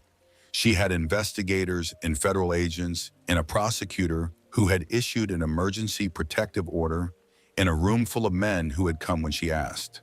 She had the truth. It did not bring her father back. She understood that with a clarity that was simple and devastating and simply had to be carried. The truth did not undo what had been done. It did not restore the 11 months. It did not give back the weight she had lost or the mobility in her fingers or the nights of sleep that fear had taken.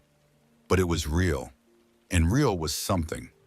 She picked up the pen that Hank had left on the side table beside her broth.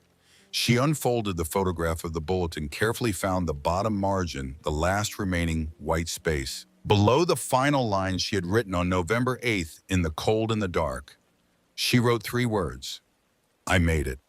She folded the photograph back along its creases, put it in the pocket of the purple cardigan beside the safety pins that had replaced the missing buttons, beside the faint smell of her father's house that still lived somewhere in the cotton after all this time.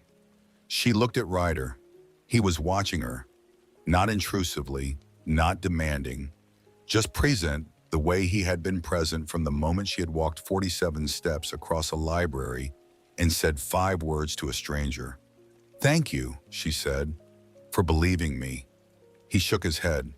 "That is not something you thank someone for. Believing a child who tells the truth is the floor, not the ceiling." She considered that, the way she considered everything carefully from multiple angles, turning it over. Then she said, "Nobody else found the floor." He had no answer for that because it was true and they both knew it. So he did not offer one. Marvel Briggs arrived from Kentucky at noon. She was 63 years old, Owen's mother, the kind of woman who had been shaped by hard weather and hard work into something that looked from the outside like toughness, but was actually closer to the thing that toughness protects as a deep, specific tenderness for the people she loved, held carefully because she had learned that the world required you to hold it carefully or it got broken. She came through the clubhouse door and she saw Sage on the couch and she stopped. Sage looked up and saw her grandmother, and something happened in her face, not a breaking, not a collapsing, but an opening. The releasing of something that had been held under enormous pressure for an enormous amount of time. She stood up, took 2 steps, and then Marvel crossed the room and put her arms around her granddaughter, and Sage cried. Not quietly, not the contained, careful weeping of someone accustomed to monitoring herself. 11 months of compression releasing in a single sustained exhalation. The kind of crying that sounds like it is coming from somewhere below. Language below thought. From the place where the body keeps everything it was not safe to feel.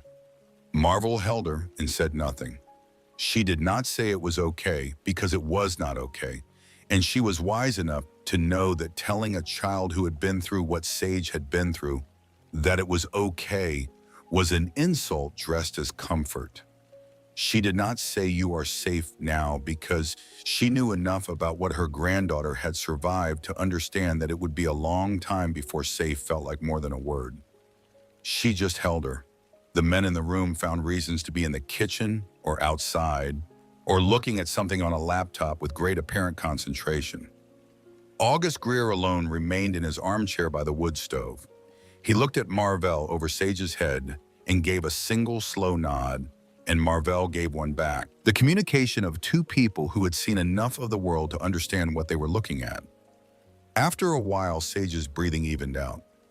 Marvel sat beside her on the couch and smoothed her hair back from her forehead. "Your daddy would be so proud of you," she said.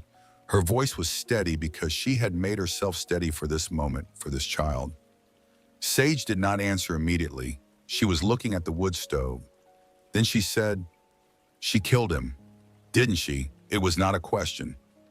Marvel's jaw tightened. She breathed once. "The investigators think so." "Yes, they are going to prove it," I knew, Sage said. "I did not have words for knowing it." "But I know you did," Marvel said. They sat together in the warmth of the wood stove, while outside the temperature dropped toward another hard night, and the snow that had fallen was beginning to ice over on the roads. 3 days later, Sage sat in an examination room at Cumberland County Hospital. Hank was in the chair beside her. He had brought a small stuffed bear, navy blue, wearing a miniature vest that Dale Shepard had stitched together from a scrap of leather. He had set it on the table without ceremony. Sage had picked it up, held it not let go since. Dr. Lenora Fitch came in. She was the attending physician who had taken Sage's case from the emergency intake, a woman in her 50s with gray-streaked hair and reading glasses. She kept forgetting on top of her head, the kind of doctor who had been doing this long enough to know that medical care was only part of the work. She pulled up a rolling stool, sat at Sage's eye level. "Hi, Sage. I'm Dr. Fitch. I'm going to look at your hands and make sure the infection is responding the way we want it to." "Okay." Sage nodded. She extended both arms, set the stuffed bear carefully on the table beside her, and let the doctor unwrap the gauze. "Doctor." Fitch examined both hands with the thoroughness of someone who was building a complete picture, not just treating a presenting symptom. She noted the fresh burns still in the later stages of healing. She noted the older scars thick and raised the tissue restricting the movement of the middle fingers on the right hand. She noted the restricted grip. She noted what was responding to treatment and what was going to require more time and more specific intervention. Her expression did not change while she looked. Her voice got gentler. "The infection is retreating," she said. "The antibiotics are working. We are going to keep you on them for another 2 weeks and reassess. The older scarring is going to require occupational therapy. There are exercises that will help restore your range of motion. It takes time, but it works." She paused. "I also want to talk to you about seeing a therapist," she said. Someone who specializes in working with kids who have been through experiences like yours. It is not mandatory. It is your choice. But it can help in ways that medicine cannot reach.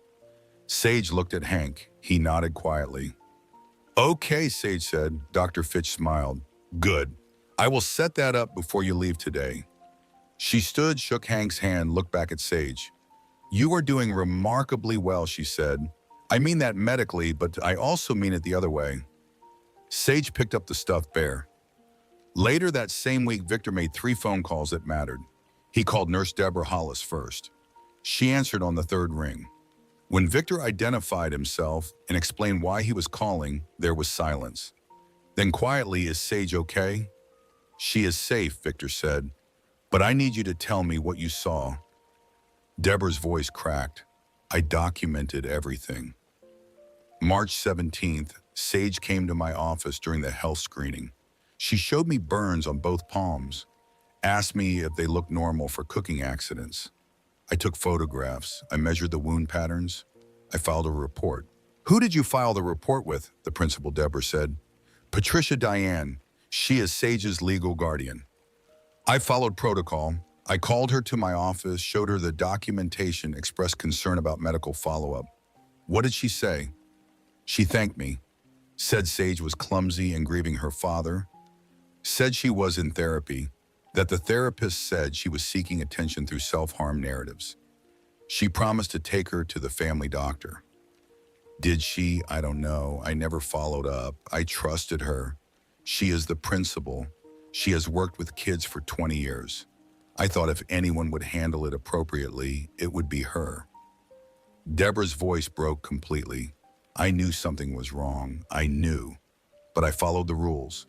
I did what I was supposed to do, and the rules failed her. Mrs. Hollis, Victor said, I need you to make a formal statement to the prosecutor's office. Everything you saw, everything you documented, everything you reported. Will you do that? A pause. It will help show the pattern, Victor said.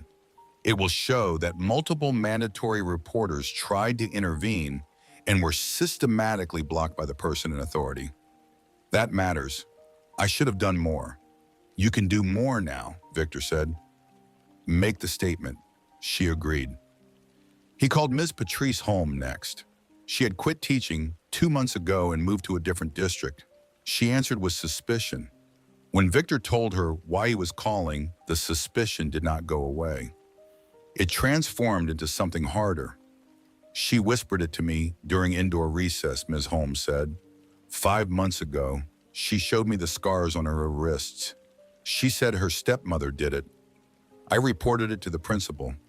Because that is what you are supposed to do, her voice was bitter.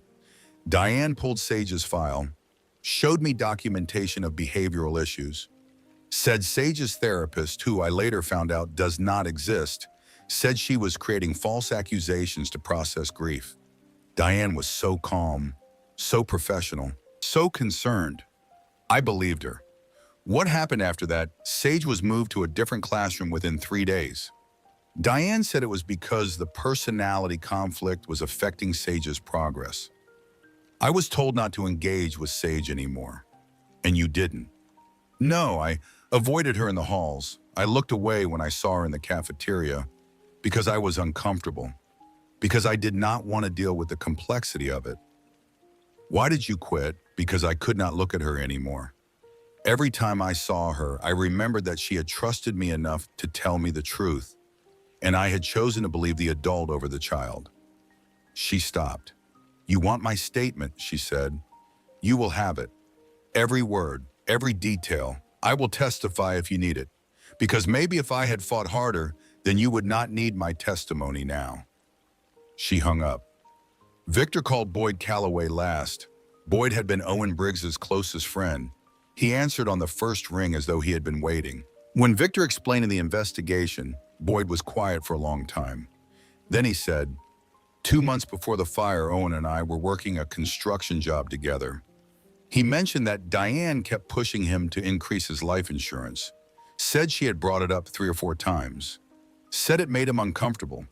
What did you tell him? I told him it was just practical planning, financial responsibility. I told him he was probably being paranoid. Anything else, he said she had been researching Tennessee estate law, asking questions about what happens to a spouse's assets if they have a child from a previous marriage.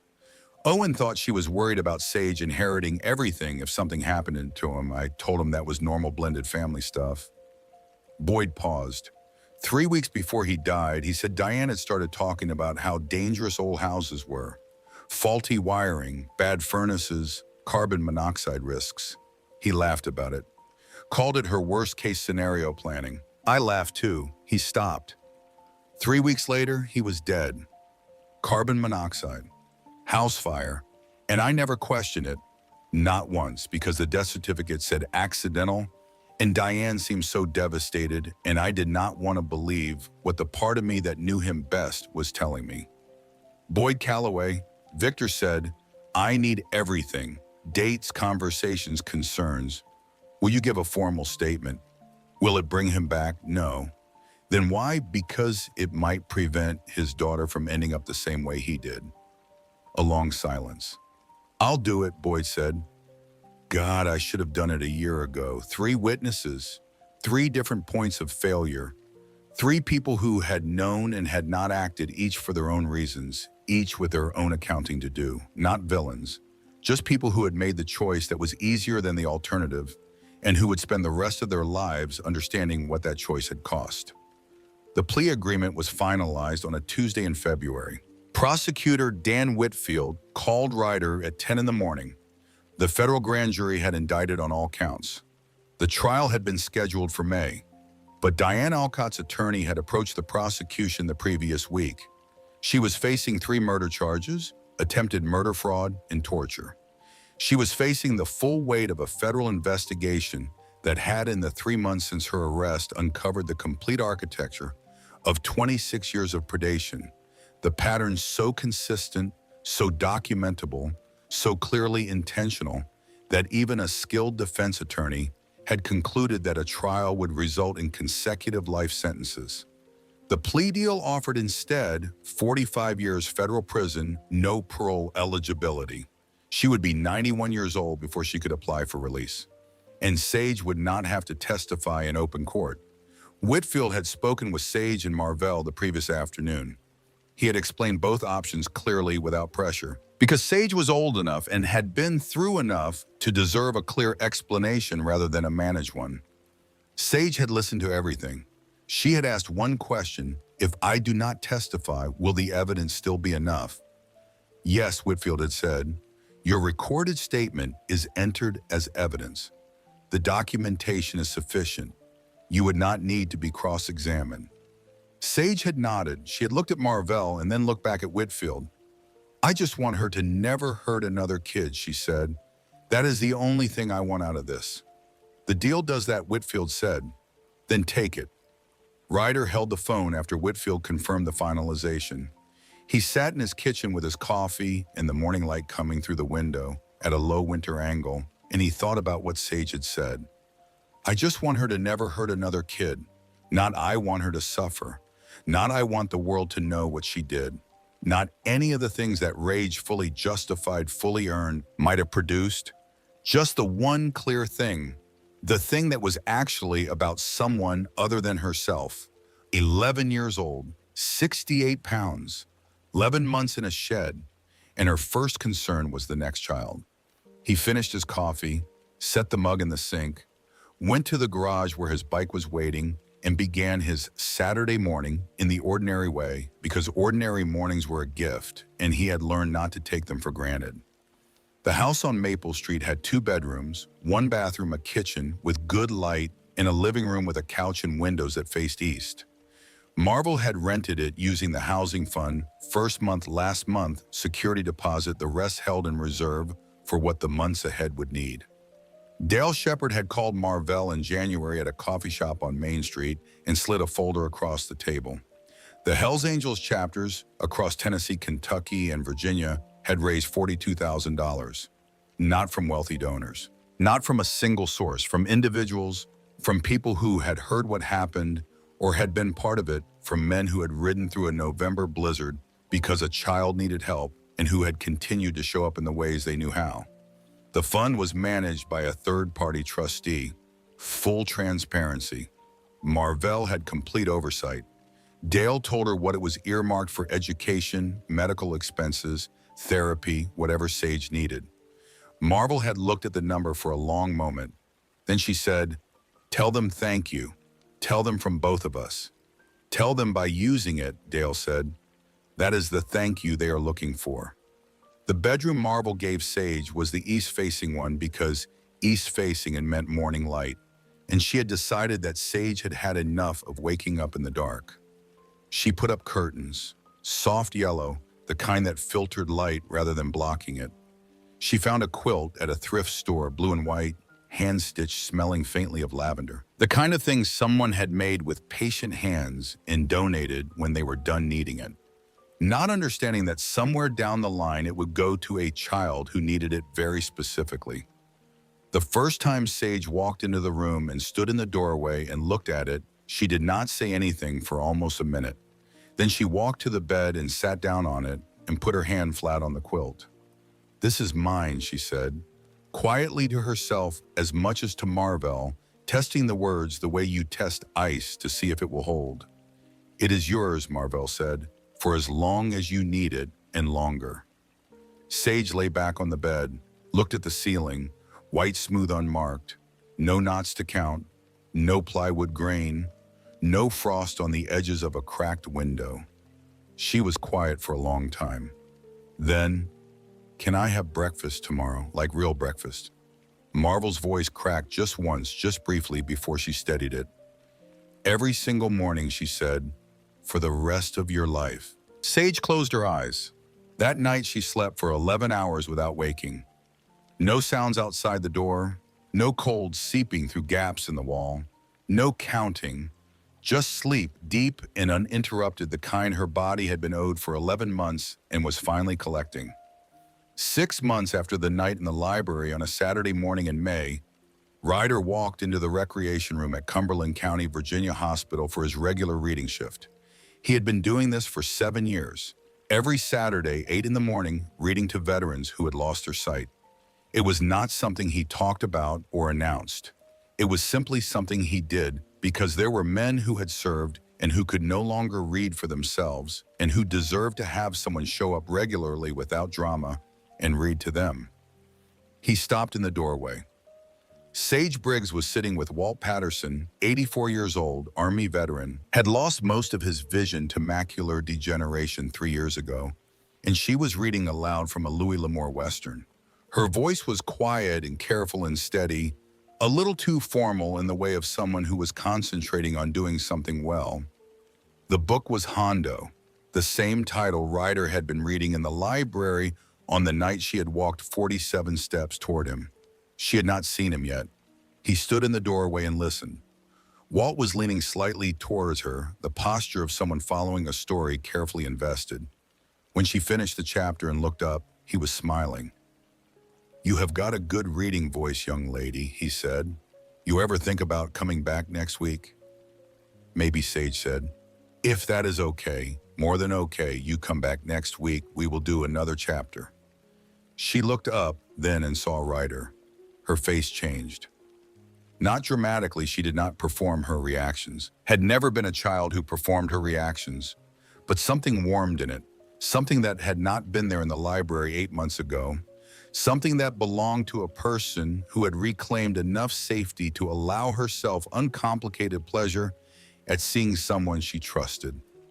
She lifted a hand in a small wave.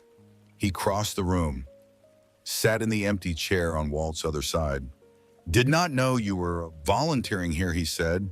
"Grandma said I should find something that helps people." She paused. "Hank told me you read here on Saturdays. I thought maybe I could help too." Ryder looked at this child. The purple cardigan, a new one, same color, same embroidered daisies along the collar, all buttons intact because Marvell had found it at a thrift store, and Sage had gone very still when she saw it, and then cried briefly, and then put it on and worn it every day since. The ponytail, the hands visible now, not hidden in sleeves, the scars clear in the morning light, thick tissue across the palms and forearms.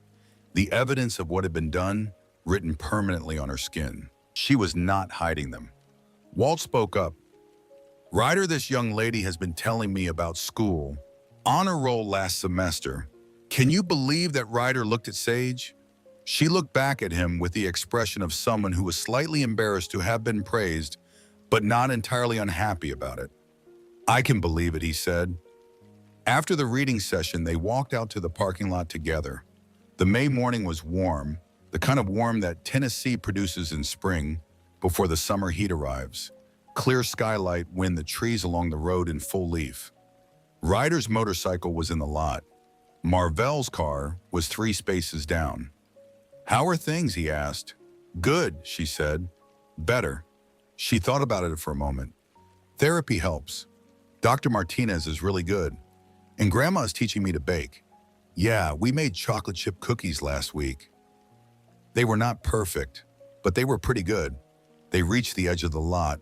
Marvell's car, Ryder's bike. The ordinary geography of an ordinary Saturday morning. Sage stopped. She turned to face him. Ryder, I wanted to say thank you for that night at the library, for believing me when nobody else would. You do not have to, he said. Yes, I do. She said it simply and directly without drama. You saved my life, you and all the brothers. I know I have said it before, but I need you to know I mean it every time. I am alive because you answered. He crouched down as he had done in the library parking lot on the night everything changed. She was taller now, 3 or 4 inches, almost did not need him to crouch. He did it anyway. Sage, you saved your own life. You walked 47 steps across that library when you were terrified and running out of time, and every person you had tried before had turned away. You kept the Bulletin for 11 days, and you protected it, and you showed it to the right person at the right moment. That took more courage than anything I have ever done. She looked at him. I was so scared, she said. I know you were. He met her eyes. That is what brave is. It is not the absence of fear. It is doing the thing anyway because the alternative is worse. You did that. We just showed up. Her eyes filled. She blinked. Then she hugged him quick and tight, the hug of someone who did not dispense them carelessly. And so when they gave one, it meant exactly what it meant, and she raced to her grandmother's car.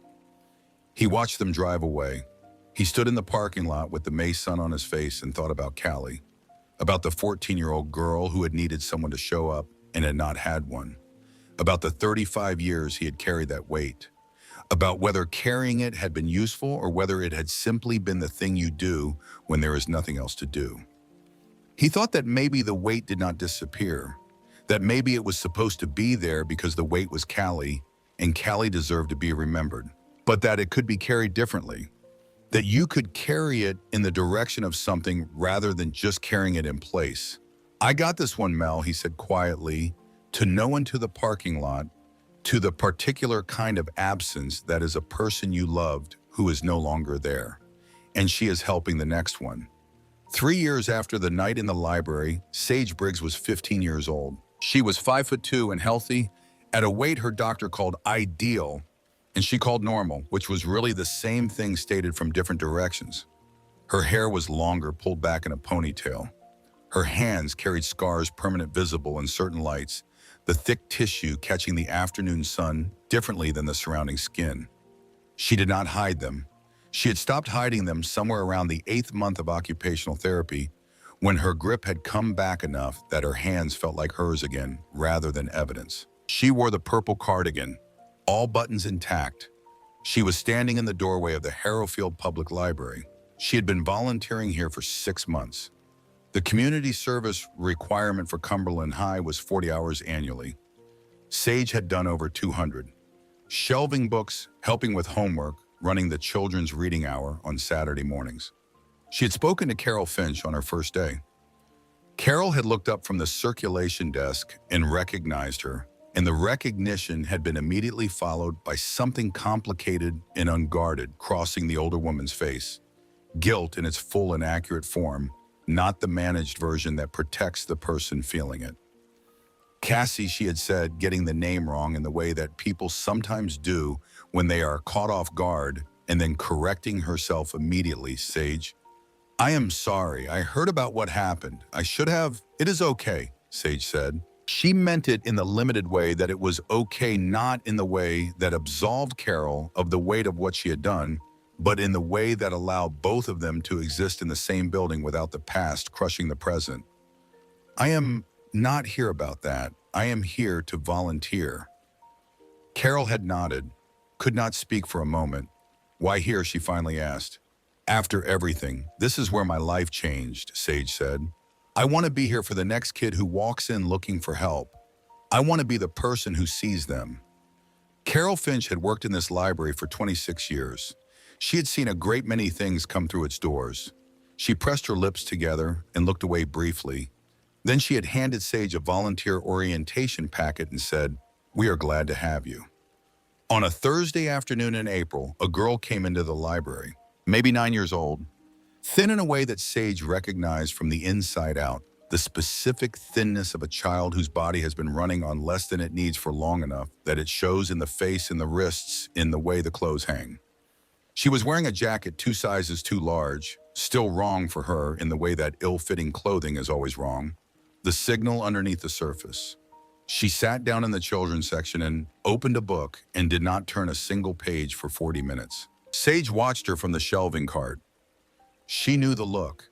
She knew what it meant when a child held a book like a prop, like something to do with her hands, while her eyes moved around the room in the particular pattern of someone assessing exits and threats in the faces of adults nearby. She put down the book she was shelving. She walked to the children's section slowly without urgency, giving the girl time to register her approach without feeling cornered. She sat down in the chair beside her, not across from her, because beside was less confrontational, and Sage had been thinking about things like that for 3 years. She looked at the cover of the book the girl was holding. "That is a good book," she said. "I read it when I was about your age." The girl looked up, wary, measuring, the eyes of a child who had learned to read adults the way Sage had learned to read them. "My name is Sage. I volunteer here." The girl did not offer her name yet. "Is everything okay?" Sage asked. It was a direct question. She had decided that Sage Briggs, at 11 years old, had needed someone to ask it directly, so she was asking it directly now. The girl's eyes filled. She shook her head. Sage felt the tightness in her chest, not panic, not the old fear, but something adjacent to it, something that was the ghost of the fear or transformed into purpose. She breathed through it. "Do you want to tell me about it?" The girl hesitated. Then she said in a voice so small it barely reached across the 18 inches between them, My stepdad. He gets really angry and I do not have anywhere to go." Sage nodded. She did not rush. She did not reach for her phone immediately, did not launch into reassurance that would have felt like the closing of a door rather than the opening of one. She let the words be real for a moment. Then she said, "You are safe here, and I know people who can help, people who will believe you." She pulled out her phone, scrolled to a name she had entered 3 years ago after a Saturday morning reading session, after a parking lot conversation, after a promise that had been made quietly and kept without fanfare. Hank Pruitt. The phone rang once. "Sage, Hank," she said. Her voice was steady. "I am at the library. There is a little girl here who needs help. She is scared. She is not safe at home." A beat, not of hesitation, of someone immediately orienting toward action. "We will be there in 20 minutes, Hank said. "Stay with her. Do not let her leave." "I will not." She ended the call, put her phone in the pocket of her cardigan beside the folded photograph with 3 words written in the bottom margin. She looked at the girl. "Some people are coming," she said. "They helped me once. They will help you too." The girl looked at her with the expression of someone who had been afraid for a long time and had just heard something that sounded improbably like a door opening. 23 minutes later, 4 motorcycles pulled into the Harrowfield Public Library parking lot. Hank came in first because Hank always came in first when there was a child involved. Weston behind him, Dale Shepard, and Ryder, who had come because when Hank called him, He had been on his way home, and the library was between where he was and where he was going, and because some things you show up for regardless of whether they are on your schedule. They walked in, not loudly, not performing anything, just present. The girl looked at Sage. "Are they going to help?" "Yeah," Sage said. "They helped me once." Hank crouched down, introduced himself, asked gentle questions in the quiet voice he had used with Sage 3 years ago in a different but not entirely dissimilar situation. The girl's name was Clara. She was 9. Her mother had remarried 2 years ago. The stepfather had started with words and had progressed past words 6 months ago. Within an hour, CPS had been called. Clara's statement was documented in the careful way that made it impossible to dismiss. An emergency placement was arranged with her biological aunt in a neighboring county. Deputy Tillman was on scene handling the official process with the particular care of someone who had learned what it looked like when the system worked the way it was supposed to. Sage stood near the circulation desk and watched it happen. Carol Finch stood beside her, not speaking, just watching. After a while, Carol said quietly, "You did a good thing today." Sage watched Clara leave with her aunt, watched the woman put an arm around the little girl's shoulders as they walked to the car, watched Clara look back once at the library before the door closed. "I just paid something forward," Sage said. She put her hand in the pocket of her cardigan, felt the folded photograph against her fingertips, the shaking handwriting in the margins. The 3 words she had added in a hospital room on a quiet morning when she had understood that the chapter she had survived had an actual ending and that she was standing on the other side of it. "I made it." Outside, the April afternoon continued its ordinary business. The motorcycles sat in the parking lot in the warmth. The town of Harrowfield went about its Thursday the way small towns do, unremarkably, in the particular way of places where most things are fine most of the time, and the things that are not fine are happening in sheds and closed rooms that the town has not yet decided to look at. But in the library, a 15-year-old girl with scars on her hands and a purple cardigan with embroidered daisies stood at the circulation desk and understood something about the shape of things. That the 47 steps she had taken 3 years ago had not ended in the corner of that library. They had continued through the hospital and the clubhouse and the house on Maple Street and the VA hospital on Saturday mornings, in the courtroom where 45 years was written into the record, in the thrift store where a cardigan, the right color, was waiting, in the therapy office where Dr. Martinez had helped her find language for things that had lived below language for too long. And they continued here, in this library, on this Thursday, in a 9-year-old girl named Clara, who was now in a car with her aunt, instead of wherever the alternative would have taken her. The steps kept going. That was the thing about Brave she understood now. Not the single dramatic act, not the one moment in the fluorescent light with the radiators clanging. The thing that happened after. The decision made over and over on ordinary days that did not feel like anything in particular to keep walking in the direction you had chosen. 47 steps, and then the next ones.